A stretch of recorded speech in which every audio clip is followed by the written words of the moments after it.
Mensagem de hoje, vamos voltar para Moisés. Falamos acerca de deixar o falso e abraçar o verdadeiro. É a terceira mensagem desta série e hoje vamos ler 12 capítulos. Alguém diz amém? Ninguém diz amém. É que também há a hipótese de não amém, não é? Mas hoje vai ser uma corrida, porque eu quero chegar ao capítulo 12. Na verdade, é um tema muito interessante, esta questão de deixar o falso para abraçar o verdadeiro, não é?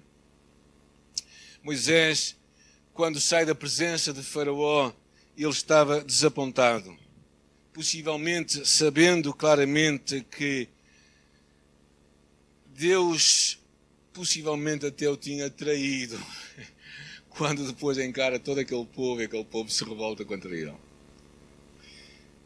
Porém, é uma frase que Winston Churchill disse para levantar a moral das tropas depois da Segunda Guerra Mundial. Ele diz assim: quando Hitler fez o pior que pôde, nós vamos fazer o melhor que nós podemos. Nós vamos fazer o melhor que nós podemos. Espero que os ingleses hoje ouçam isso, não é? Ver se despacham. Agora, o que acontece com o interessante com Moisés é que ele percebe precisamente a mesma coisa. Após Moisés ter dado o melhor de si, Faraó fez o pior que pôde e começou a prejudicar a vida daquele povo, não é? E neste processo, Moisés estava a começar a aprender. Então, Deus insiste com Moisés para marcar um segundo encontro com Faraó. E Moisés afirma: bem, se os israelitas não me ouvem, que é o meu povo, como é que Faraó me vai ouvir? E há ali um tempo difícil para a vida daquele homem, Moisés. Há uma série de manifestações sobrenaturais realizadas por Arão, para mostrar que era Deus que estava lá, mas os feiticeiros de Faraó conseguem imitar algumas delas. Algumas não conseguem tão bem, e a coisa fica assim, não é? Até que, basicamente, Moisés começa a aprender que a idolatria que o homem tanto amava, Deus abominava. Claro que numa cultura politeísta como era o Egito, que havia 80 deuses, no qual Faraó era um deles, havia uma tolerância de uns deuses para com os outros. De acordo com as circunstâncias, encontrava-se o Deus do momento, não é? Mas o Deus de Israel não era um Deus assim. Porque numa cultura monoteísta como o cristianismo, naquele caso como o judaísmo, a idolatria é intolerável. Porque Deus abomina a idolatria. E depois, então, há as 9 pragas que nós vamos falar hoje e a 10ª, a última dela. E as 9 pragas que vão acontecendo, basicamente nos dão uma perspectiva de quando Deus tem um propósito para realizar, Ele vai fazer acontecer. Então, o que vamos agora fazer, basicamente, é uma passagem rápida pelas 9 pragas. Se puderem abrir a vossa Bíblia, capítulo 7 de Êxodo. Capítulo 7 do livro de Êxodo, podemos aí começar. Vamos só praticamente ver os títulos das 9 pragas, vamos nos detalhar na última praga, que é a 10ª. A primeira delas, a primeira praga é o Nilo que se transforma em sangue. No capítulo 7, versículo 14, vocês podem ver isso. Basicamente é muito interessante, porque o que acontece nas pragas que eu nunca tinha pensado, é que é um confronto de Deus com os deuses do Egito. E cada praga devia tomar a defesa, ou melhor, cada deus devia tomar a defesa de alguma coisa. E naquele caso, Apis e Íris, que era a deusa do Nilo, devia proteger o Nilo. Devia protegê-lo. Agora, esses deuses eram adorados porque o Nilo era fulcral para a vida do Egito. A vida vinha do Nilo. E quando Deus manda aquela praga sobre o Nilo, e quando Deus enche o Nilo com águas de sangue, claramente que aquilo revela que afinal o Deus Apis e a Íris não têm grande poder. capítulo 7, versículo 14 até 25. Segunda praga. Segunda praga, capítulo 8, se vocês podem ver, é a praga das rãs. As rãs eram sagradas e havia uma deusa que era Heket, que era símbolo da fertilidade. Claro que as rãs que eram sagradas, de repente, eram pisadas pelos egípcios. O que é uma afronta, não é? A um animal sagrado e que ali estava a ser pisado pelos egípcios. Não é? Os feiticeiros aqui do Egito, se vocês lerem, eles tentam reproduzir o milagre. Mas quando houve a altura para retirar as rãs, eles não conseguiram retirá-las. E nesta altura, claro, o faraó começa a ficar preocupado e começa a dizer: rogai ao Senhor que tire as rãs do meio do meu povo. Depois deixarei o povo para que sacrifiquem a Deus. Mas nós sabemos, será que o faraó estava convencido de Deus? Nem pensar. Então, passado um tempo, veio a terceira praga. Capítulo 8, versículo 16 até ao versículo 19. O Deus do deserto chamava-se Sete. E o seu trabalho era proteger a terra dos insetos. Agora imaginem quando a terra ficou cheia de piolhos. Alguém teve algum problema com piolhos na sua vida? Ninguém. Eu já tive, gente. Ok, vamos lá ser honestos. Ok, já alguém teve filhos com piolhos? Claro que não foram os vossos filhos que contaminaram os outros, não é? Foram os outros que contaminaram os vossos filhos, não é? Já sabemos disso, é escusado dizer quem era o culpado, não é? Mas agora imaginem uma praga de piolhos que cobre a terra, não é? Claro que o Deus do deserto, Sete, que devia proteger a terra dos insetos, dos quais o piolho será um dos piores, não é? Não fez. Claro que aquilo foi uma coisa muito humilhante, vocês podem imaginar, um bocadinho nojento também, mas pronto, vocês podem imaginar como é que a coisa ficou. É interessante que neste momento, capítulo 8, versículo 19, alguém pode ler?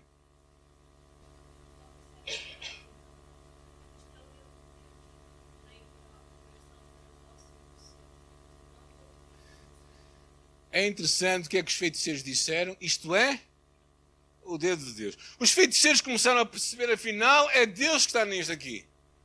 Não é? Ou seja, na terceira praga, eles já começavam a abrir os olhos.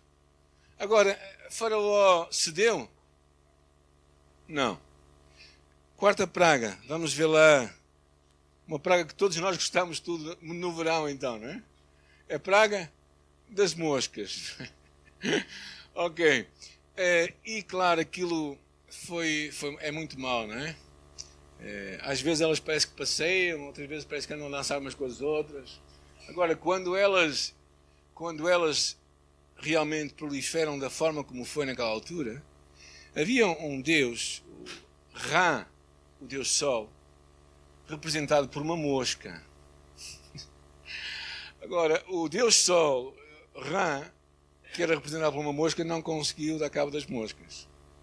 Claro que em todas estas manifestações o que estamos a ver é claramente um confronto do Deus único e verdadeiro com estes deuses que o Egito tinha e, em primeira análise, com Faraó, que era um deus também.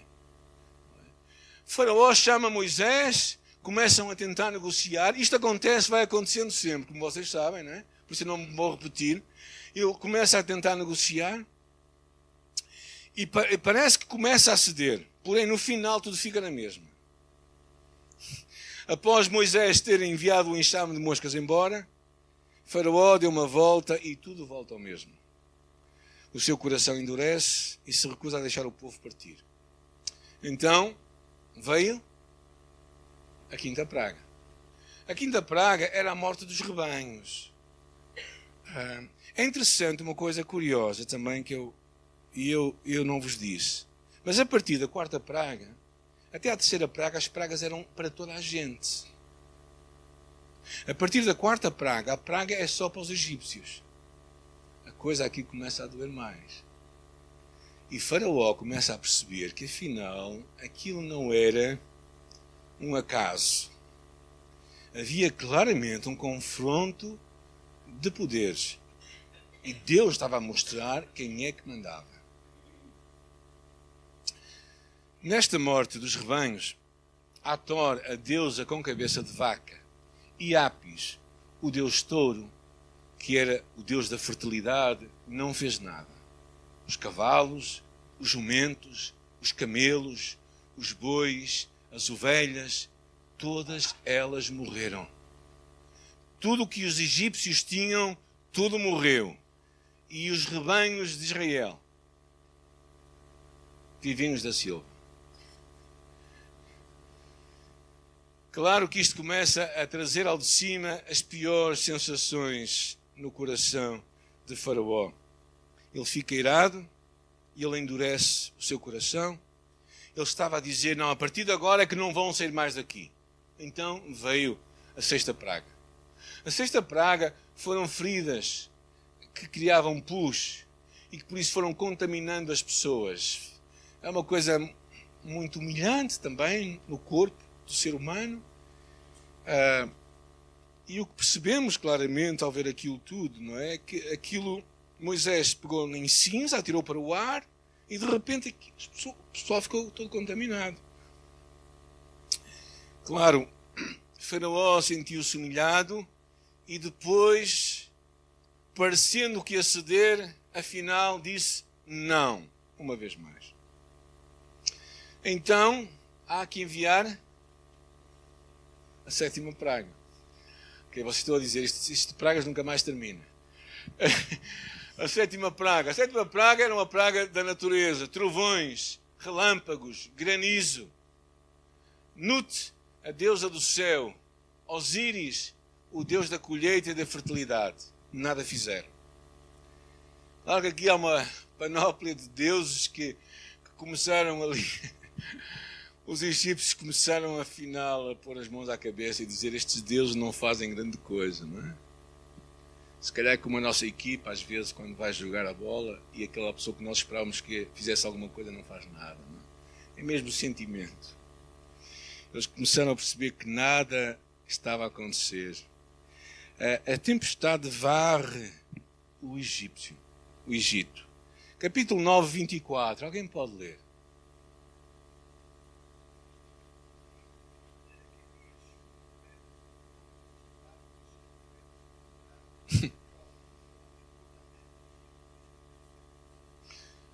Aquilo foi um fogo e pedras.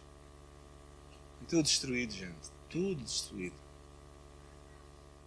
Ele parece começar a ceder. No versículo 27 e 28, Faraó manda chamar Moisés e diz, esta vez eu pequei. Esta vez eu pequei. Estamos a chegar ao ponto, não é? Esta vez eu pequei. O Senhor é justo. Porém, eu e o meu povo somos ímpios. Parece uma pessoa que está a converter, não é? Orai ao Senhor, pois já bastam estes grandes trovões e chuva de pedras. Eu vos deixarei ir. Não ficareis mais aqui.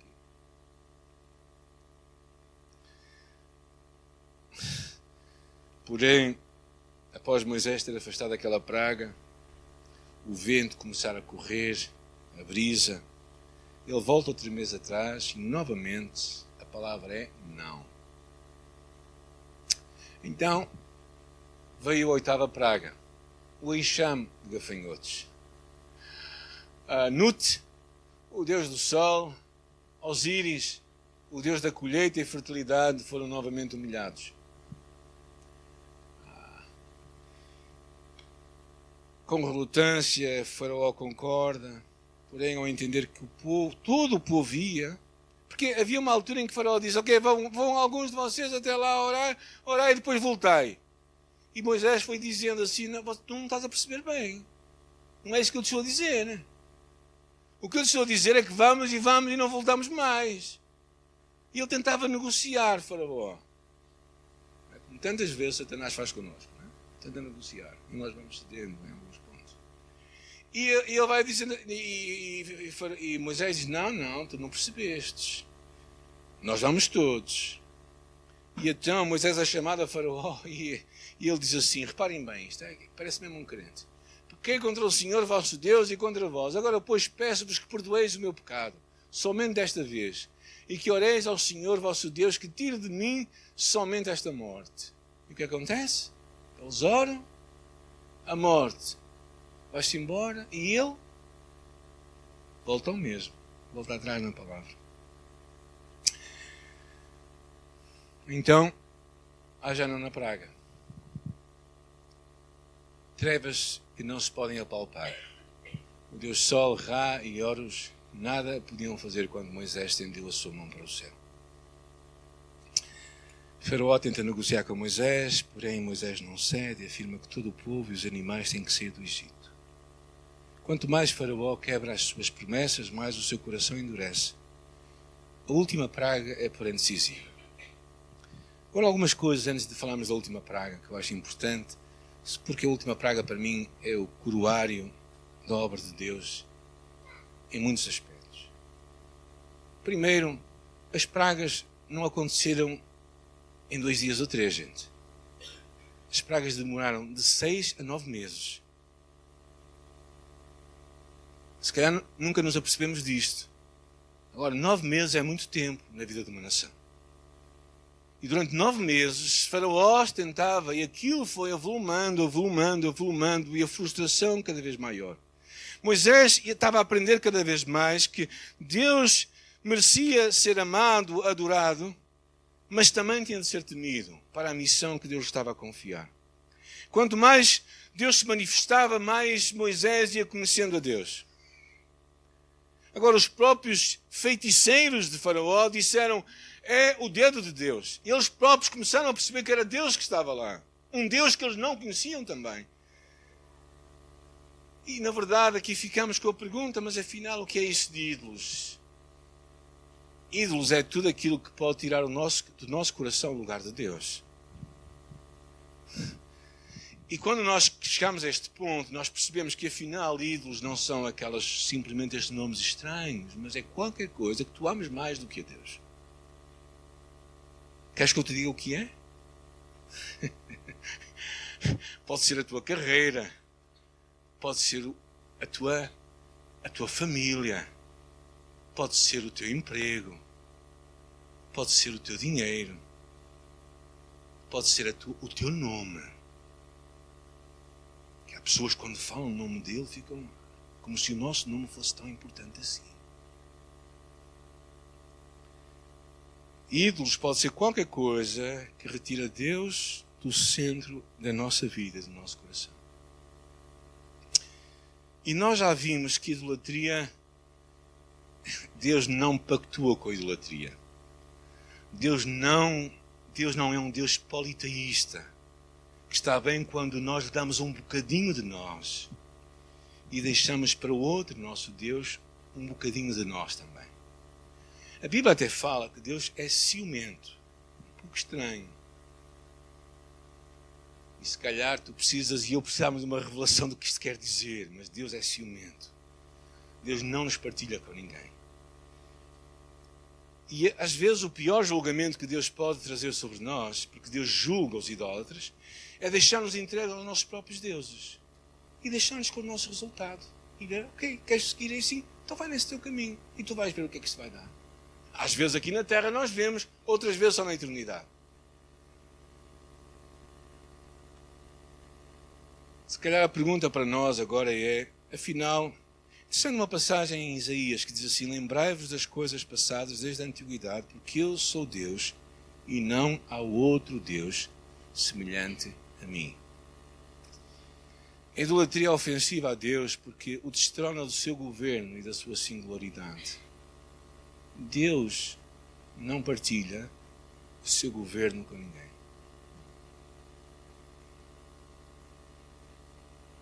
E se calhar nós que fomos criados numa cultura idólatra, às vezes nos convertemos a Cristo e não percebemos bem isto. Se calhar pessoas que vêm num fundo como o islamismo percebem melhor o que significa ser seguidor de Jesus do que pessoas que às vezes vêm numa cultura mais idólatra se tornarem seguidores de Jesus. Porque eles percebem que Jesus tem de ter tudo o que nós queremos, o que nós temos. Aquele que não me amar acima da sua própria vida não é digno de mim, dizia Jesus. Então, se calhar, podemos nos perguntar, então quais são os ídolos dos nossos dias? Acho que já comecei. Alguns que eu queria falar convosco, muito rapidamente. O hedionismo. A ideia de que a vida é para ser vivida para nosso prazer e satisfação pessoal. Daí o sexo ser uma das grandes apostas dos nossos dias. A pessoa tem de ser feliz. E se outra pessoa não me satisfaz, então eu tenho que ir buscar outra pessoa. Tipo, nós acordamos de manhã e dizemos assim, eu deixei de te amar. E mudamos de pessoa. Esquecemos o que significa fidelidade. Esquecemos os nossos votos de sermos pessoas que nos comprometemos em sermos puros diante de Deus. Outro dos nossos ídolos é o materialismo. Achamos que a vida bem-sucedida consiste na abundância de bens que nós temos. Amamos os bens mais do que as pessoas. E também quando se toca a dar para os propósitos de Deus, nós damos o que temos que dar. Esquecemos o que a Bíblia nos ensina sobre generosidade. Por isso é que não vivemos debaixo da lei, mas debaixo da graça. Uma vez perguntaram a um pastor nos Estados Unidos, dizendo assim, bem, irmão, mas nós não estamos a viver debaixo da lei para sermos dizimistas. E diz ele assim, pois, então, debaixo da graça nós temos mais ou menos razões para dar graças a Deus. O individualismo. Perdemos a noção de comunidade, família, igreja. Esquecemos do conceito do corpo. O poder. Faraó estava a buscar pelo poder. O poder corrompe, o poder absoluto corrompe completamente. Deus quer ter o nosso coração só para Ele. E por isso chegamos ao 10ª praga, que é aqui que nós queremos chegar. Capítulo 11 e capítulo 12, Deus começa a preparar o povo para uma coisa nova que ia acontecer. E o que iria acontecer, basicamente, era que ela seria diferente de todas as outras, seria a mais severa de todas. Iria matar o primogênito em toda a casa dos lares onde não houvesse uma marca. E eu acho que isto é impressionante. Aqui começou a Páscoa. A Páscoa que nós hoje celebramos está tão ligada a este acontecimento que aconteceu há 3.500 anos atrás. Naquela altura, o que acontecia nesta altura? Vamos ver o capítulo 12, versículo 3 a 5. Falai à congregação de Israel, dizendo, aos 10 deste mês, cada um tomará para si um cordeiro, segundo a casa dos pais, um cordeiro para cada família. Mas se a família for pequena para um cordeiro, então convidará o seu vizinho mais próximo. Versículo 5. O cordeiro será sem defeito, macho de 1 ano. Podeis tomar um cordeiro ou um cabrito. Algumas coisas que eu queria ver convosco. A primeira delas, o cordeiro tinha de ser perfeito. O cordeiro tinha de ser escolhido, macho de 1 ano, sem defeito. Teria de ser analisado durante 1 mês inteiro para garantir que não havia nada de errado com o cordeiro. Porquê? Porquê isso? Por causa das palavras que lemos no Novo Testamento quando falamos de Jesus. Aquele que não conheceu pecado. É claramente uma evidência que este cordeiro que estava ali a ser morto era um sinal de um cordeiro que um dia perfeito haveria de vir. Por isso é que quando Jesus aparece, as primeiras palavras que saem são: eis o cordeiro de Deus que tira o pecado do mundo. O cordeiro tinha de ser perfeito, observado. Durante 3 anos Jesus foi observado por uma multidão de gente, discípulos, fariseus, saduceus, pessoas que o queriam fazer mal até. E no final de tudo, até pelos seus próprios inimigos, sai uma palavra: não encontro motivo nenhum para acusar este homem. Se houvesse motivo para denegrir Jesus, ele seria exposto ali, claramente. Segunda coisa, versículo 6. Guardareis até ao 14º dia, e todo o ajuntamento de Israel o imolará. O cordeiro tinha de ser morto. Por quem? Por quem?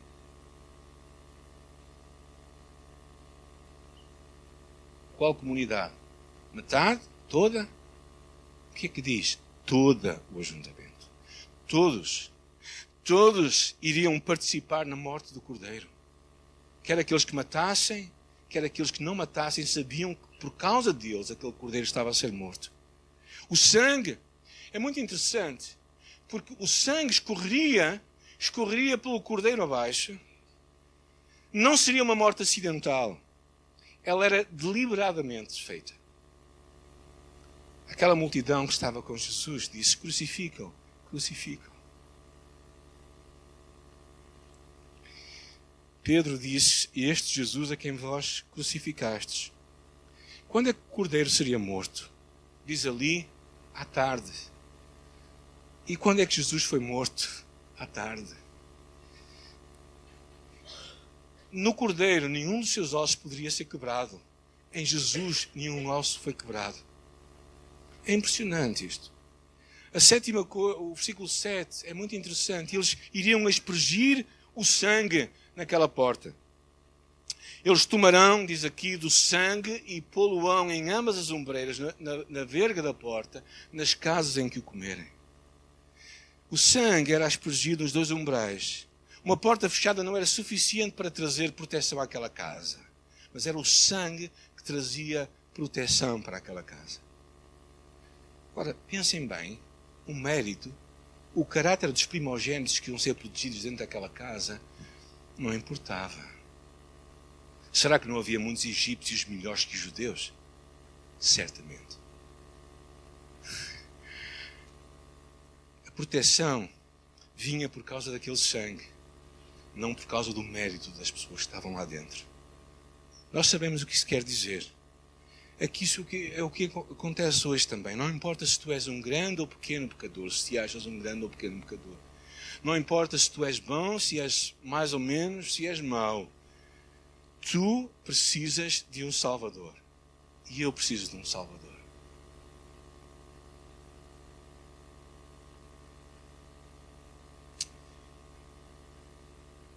Não vale a pena acrescentar nada ao sangue que estava naquelas portas. As boas obras, o que quer que seja. Era somente o sangue que era suficiente para proteger aquela casa. É somente o sangue de Jesus que é suficiente para trazer a nossa salvação, ser completa e perfeita. Não é nada mais. O que é interessante aqui é que eles comemoravam com o Cordeiro. Eu acho fascinante, naquela noite, a vida e a morte se cruzam. Enquanto no Egito haveria preparação para funerais, no povo de Israel, preparação para quê? Para um banquete, gente. Para um banquete. E é interessante pensarmos que o Cordeiro que salva é também o Cordeiro que satisfaz. O Cordeiro que era imolado, o sangue que era colocado lá, era o mesmo Cordeiro que ia ser comido por eles. E o que é isto, senão as palavras de Jesus? Na verdade vos digo que se não comerdes a carne do Filho do Homem e não beberdes o seu sangue, não tereis vida em vós mesmos. Quem come a minha carne e bebe do meu sangue tem a vida eterna e eu ressuscitarei no último dia. Quando Jesus está a falar isto, está a dizer claramente, quando tu e eu tomamos uma decisão para o seguir e para o amar, e verdadeiramente acreditar que a sua morte foi em teu lugar, em meu lugar, aquele Cordeiro que foi morto foi por causa de ti e por causa de mim, então nós entramos numa relação com Ele. E não somente somos salvos por Ele, mas temos comunhão com Ele. E por isso nos alimentamos dele.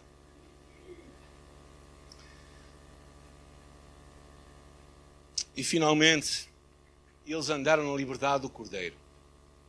Dali a pouco, pensem bem comigo, uma multidão de 2 milhões de pessoas tinha de confiar em Deus somente para um deserto. Lembra-te, quando te converteste a Deus, também confiaste nele completamente. Não havia um mapa para os guiar, não havia uma bússola para os dirigir, não havia um GPS para os orientar. Nada. A não ser um Deus que eles aprendiam a confiar, porque foram salvos por Ele. Porque sabiam quem Deus era. E eles eram peregrinos naquele. Peregrinos, mas não turistas. Porque um peregrino tem um destino. Um turista anda a passear. E não sei o que é que tu és, o que eu sou. Eu pergunto-me, às vezes, eu sou turista, se sou peregrino aqui nesta terra. Se eu sei qual é o meu destino, se sei para onde é que eu vou. E isto é o que é importante. Eles perceberam claramente que eles iam começar a viver uma vida de confiança em Deus. Agora, é muito interessante nós pensarmos, depois de serem do Egito, todos os primogênitos seriam consagrados ao Senhor. Santifica-me todo o primogênito, o que abrir toda a madre entre os filhos de Israel, de homens e animais, porque é meu. Foi uma das coisas que aconteceu depois desta libertação, foi que todos os primogênitos eram de Deus. Mas o que eu acho impressionante é esta ideia de que o primeiro de tudo era de Deus. E hoje todos nós somos primogênitos. Somos primeiros filhos, em primeira análise. Quando a palavra diz, porque não recebeste o espírito de escravidão, mas de adoção. De filhos pelo qual chamamos Abba Pai. Tu e eu hoje, por causa do sangue do Cordeiro, por causa de Jesus, que foi morto por ti e por mim, podemos chegar perto dele. Se calhar neste ponto para terminar, temos duas coisas que eu queria ver contigo. A primeira delas é, como é que afinal então nós nos tornamos filhos de Deus? À luz de tudo isto. Adotamos o sangue de Jesus pela fé.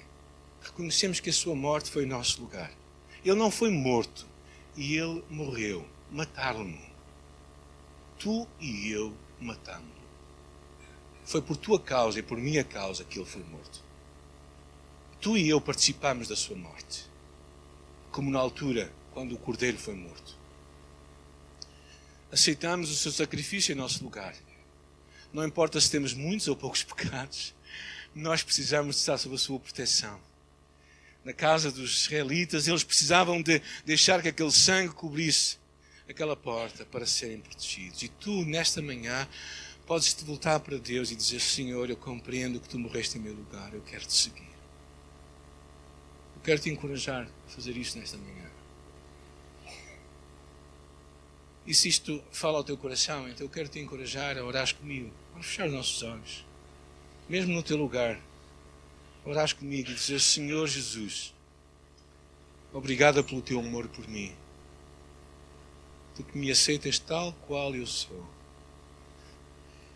Tu morreste para que eu fosse liberto, para que eu fosse protegido, para que eu fosse salvo.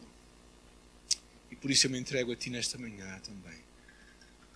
A minha vida nas tuas mãos, para que tu me guies e me orientes. Eu quero fazê-lo em teu nome. Amém. Se tu tomaste esta decisão esta manhã, eu quero te encorajar a falar comigo ou com alguém que tu conheces nesta igreja. Porque esta é a decisão mais importante que tu podes fazer na tua vida. Porque alguns de nós já fomos salvos, não é? O que é que nós vamos fazer agora com a nossa vida? Eu tenho 3 sugestões. A primeira delas é alimentarmos de Cristo. Tal como aqueles homens alimentaram-se de Cristo, tu e eu precisamos nos alimentar de Cristo. Alimentarmos de Cristo pela leitura da sua mensagem, da sua palavra, pela comunhão com a sua igreja. Viver na dependência dele como o povo de Israel viveu. No deserto da nossa vida sabemos que ele nos vai dirigir e orientar, tal como fez com o povo de Israel. E consagrarmos-nos como filhos primogênitos a Deus. Eu acho isto incrível. Porque quando o primogênito era entregue a Deus, realmente ele era de Deus. Mais à frente, é interessante que os levitas tomaram o lugar dos primogênitos. Mas como havia ali uma falta de levitas, eles pagaram dinheiro. Como um ato de que aquilo não ia ser perdoado. E eles eram de Deus. No mercado de Roterdão, havia uma casa conhecida como a Casa dos Terrores. No século XVI, os holandeses se revoltaram contra Filipe II. Estamos mesmo a terminar. Para refriar a revolta do rei, mandou uma armada para destruir toda a gente que estava na casa. E no centro da praça de Roterdão, o pai de uma família teve a ideia de matar um cordeiro e deixar que o seu sangue escorresse pelos degraus. quando os espanhóis abriram a porta e viram a casa cheia de sangue, pensaram que a armada já tinha passado por lá. E toda aquela casa foi protegida. A cruz é o nosso único caminho de salvação para Deus.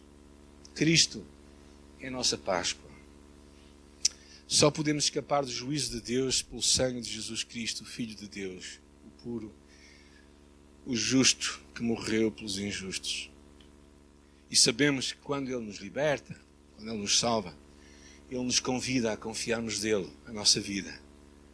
E no deserto sabemos que Ele vai estar presente, tal como esteve presente para alimentar 2 milhões de judeus.